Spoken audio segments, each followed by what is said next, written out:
I've always said that Harry Potter, the one where they make him fight a dragon, is the best Harry Potter film. But I don't actually believe that. For me, yeah, it's the first in the series that I actually enjoyed, and that's almost certainly the result of his teachers at Hogwarts leaning into the idea that they should just let Harry Potter compete in a series of deadly magical sporting events in the hope that the villain will reveal him or herself, and in turn he has to fight a dragon. And it's weird because he doesn't have to win the Tri-Wizard tournament. He could have just stayed in the tent and not fought the dragon and be awarded no points. That's a video for another day that will be titled, Harry Potter should have stayed in the tent because a dragon will smash you in half. So, I believe the best Harry Potter film is Harry Potter and the Deathly Hallows Part 1. Sure, it's an obvious cash grab in terms of splitting the final book into 2 films. And sure, it ends on a very intentional and frustrating cliffhanger. And sure, most of it is set inside a beige tent. But none of these things detract from it being an absolutely bloody cracker of a film in terms of character development, stakes, shot composition, sound design, themes probably, other terms used by people who know things about film. You know, like technical things that make a movie good. And also I know a lot about what makes this film great, flows over from book ideas, with the exception of one specific moment, which I really want to talk about. We'll swing back around to it. Right, so from the get-go it's made clear that this is a different kind of Harry Potter film than what we've gotten previously. It opens with Hermione wiping the memories of her Muggle parents in order to distance them from her, which in turn distances them from Voldemort. Now it is known that she's able to restore their memories down the line, but at this point, from what the books and films have told us, this is something that can go very and horribly wrong, frying a person's brain permanently so that they're an echo of who they once were. Hello.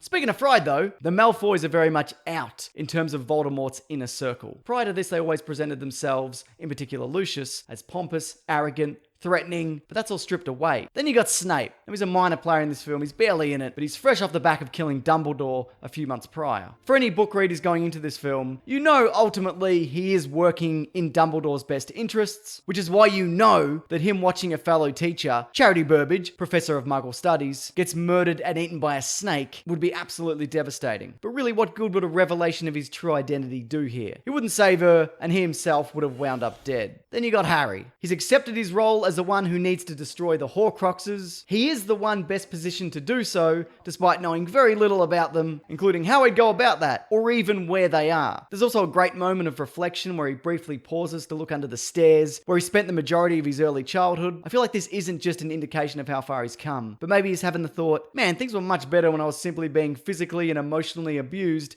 on a near constant basis. Then we've got the action sequences. Not so much flashy, but sharp, direct, and vicious. There's not the spectacular flourishing of wands and clever incantations. These play out like close-quarter gun battles. The sound design and lack of music add to the intensity and the sense of real danger. There's also a couple of big extended action set pieces in this film. I want to talk about the first one though. The infiltration of the Ministry of Magic in order to retrieve the Horcrux from Dolores Umbridge. Like all the best Harry Potter action set pieces that extend back to the earlier films, it's the frantic and hodgepodge nature that really drives it. Because these three, individually, could not pull this off. I mean, Hermione might on a good day if she had a ton of prep, and Harry possibly if it turned out he could just do it because he's Harry Potter and love's got his back. But definitely not Ron. What is it?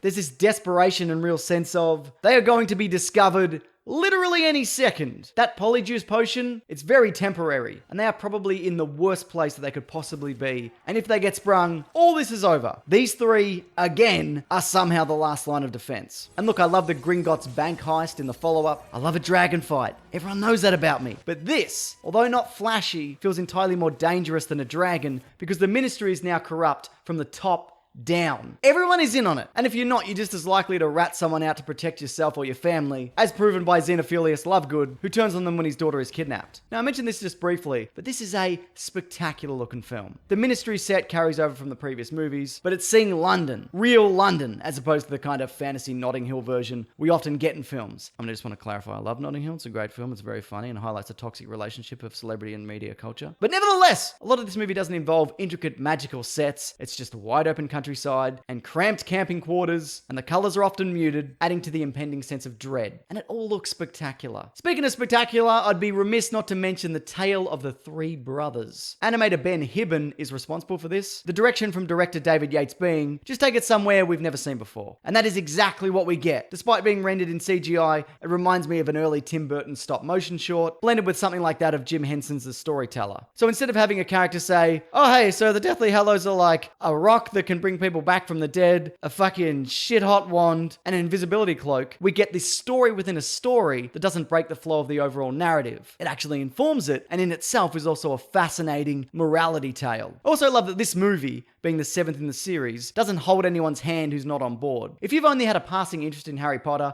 you probably know the basics. You know, boy wizard, run through a wall, train to a magical school. Probably a bunch of snake stuff also. But there's none of that here, except for the snake stuff. This, more than any of the previous films, would be absolutely baffling to those who haven't seen the previous films, as it sidesteps the school year in the life of Structure. He isn't here. It's also got a series of great callbacks for those paying attention. The Deluminator from the Philosopher's Stone, the first snitch that Harry ever catches, and how it responds to him, plus the reintroduction of Ollivander, who we haven't seen since movie 1. Ultimately, I think this being inaccessible as a film to anyone unfamiliar with the series is a good thing, because to those who are familiar with them, this strips all the prior comforts away and leans right into what I feel makes this movie great, the isolation. Every other film, there's this sense that if Harry and his friends haven't got this, Dumbledore probably has, or the other teachers, or the ministry, or just the adults in general. Now, most of the time, that's probably not actually true. The survival of certain students and characters in general do often rest on Harry, Hermione, and to a lesser extent, Ron. But I feel like there was always this sense that somebody who knows what they're really doing, it's probably only you tell a painting who tells another painting to get the teacher who's just down the hall away. This time around though, the safety nets are gone. Dumbledore is dead, there's no warm Hogwarts bed at night, and the food that magically appears on the table during mealtimes. And even if there was, Snape is in charge, and as far as anyone is concerned, he's the second worst person on Earth. Not even Privet Drive is safe. I mean, you know, it wasn't really that safe to begin with, but it did keep Harry Potter hidden. Also, the Weasley house is now compromised, and I guess the trio do have that weird Sirius Black manor, but that is an awful place whose caretaker is some kind of nasty little gremlin Nazi. So all they've got is each other, a tent. I mean, it's a pretty good magical tent, but still. And that's pretty much it. There's no one to point them in the right direction. None of these teenagers know what they're doing, and there comes to a point where they can't even really rely on each other when Ron bails. This eventually leads Harry into visiting his old home in Godric Hollow in search of answers. And in doing so, he asks Hermione if he thinks his parents are buried in the local cemetery, which drives home something else about this character. Nobody tells Harry Potter anything. Everything he knows about himself and his past comes from piecemeal information from Dumbledore or Hagrid, or he overhears the thing he's not supposed to, or he steps into a memory that no one wants him to see. He's completely in the dark about his true purpose, and not because nobody knows it, because at least two people on his side are in the loop about his doomed fate. Snape and Dumbledore. Snape, though, continues a charade that needs to be maintained for the greater good. I mean, sure, he could be a nicer guy in general. Why is he such a prick all the time? But you know what? Benefit of the doubt, he's got a whole thing going on. He's well into it. But Dumbledore, even prior to his death, a death he knows is coming, Harry is very much of an age when he has a right to know his purpose. But Dumbledore never tells him that essentially he's a silver bullet for Voldemort, a human vessel for a piece of Tom Riddle's soul, and that in order for Voldemort to die, he has to die. But I guess putting all that aside, because all that information is touched upon more in the next film, it's weird that nobody ever thought to take Harry to the location where his parents were buried. That in itself is a reflection of how Harry Potter is regarded by the adults around him. Wrapped in cotton wool and kept in the dark for his own supposed good. Anyway, then there's a bit where he meets an old lady who transforms into a giant snake.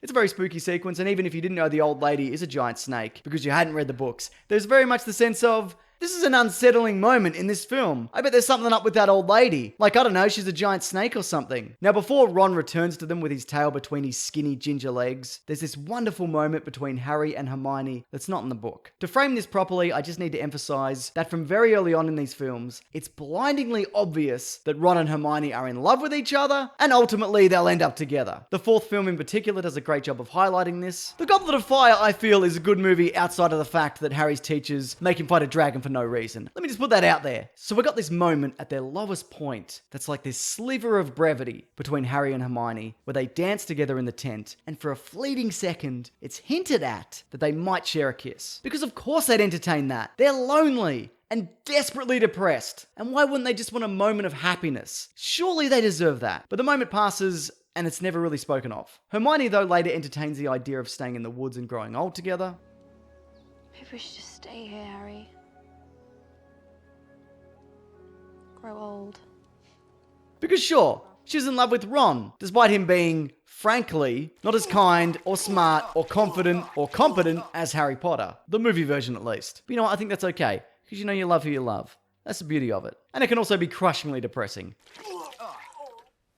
But despite this, she's willing to consider, on some level, that she could throw that all away and stay with Harry, because being here with him is a more comfortable alternative than trudging forward with the depressing insanity that they've been dealing with. And lastly, I want to talk about death. Now, this movie, I suppose, doesn't technically have the impact in terms of character loss that the next film does during the Battle of Hogwarts, or the previous film with the loss of Dumbledore, or the previous film with the loss of Sirius Black, but I think this has the most emotionally impactful death of the series. And I'm not talking about the bloody off-screen murder of Mad-Eye Moody. Clearly that guy's own mother didn't love him, which is fair enough because he's a bit of a dog of a bloke. Okay, so first up, just quickly, we've got Hedwig, a link back to the first film in the series. Harry's companion, who doesn't turn out to be a weird and devious rat man. Hedwig is straight up a loyal, friendly owl, and when he goes to protect his owner, bam, gone. No fanfare, no time to grieve, just gone. And then of course there's Dobby, which is a way more emotionally complex situation. First of all, you need to recognize that Dobby the house elf was a Malfoy servant, made free by the efforts of Harry Potter. Dobby thinks the world of Harry Potter, and Harry Potter, for a lot of the time, regards him as little more than this pointy-eared errand boy that's kind of a nuisance, but you know, he's a bit of fun. You know, he likes him, but I can't imagine prior to this that he really thought that much about him. But when he turns up to save the day, it's a relief not only for Harry Potter, it's a relief for the audience as well. Because it's like, finally, some levity, some hope. Because somebody who by all rights shouldn't be able to stand up to Bellatrix Lestrange and say, no, you don't have dominion over me. Nobody does. I'm a free elf, and with that freedom, I choose to save my friends. Then he takes a knife to the chest for Harry Potter, the person who means more to him than anyone in the world. And then Harry realizes that this funny little nuisance is more than an errand boy who can be easily dismissed. This elf gave up his life for his friends, willingly. And he couldn't be happier dying in the arms of Harry Potter, who prior to this seemed to regard him no more than this funny little curiosity who pops into his life occasionally. Such a beautiful place to be with friends. Dobby is happy to be with his friend,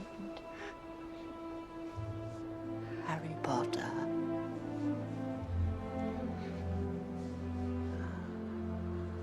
Whew, that's a bloody scene and a half, that one. Alright, so yeah, Harry Potter and the Deathly Hallows Part 1. It's a great film. It's the best Harry Potter film, in my opinion. Thank you to Ben, who you might know who does a bunch of editing for me on this channel. He actually helped me decide on this topic. I wanted to do something Harry Potter related, and our mutual love for this film helped me decide that this is what I wanted to talk about. If you've got a topic though you want me to cover, leave it below. Like on last week's video, Marvel's Biggest Gamble, which is another great suggestion. I'll link that at the end. Also, I have a podcast called The Weekly Planet where we talk movies and comics and TV shows. That happens every Monday morning. That's linked below if you want to check it out. But thanks for watching this. I appreciate it.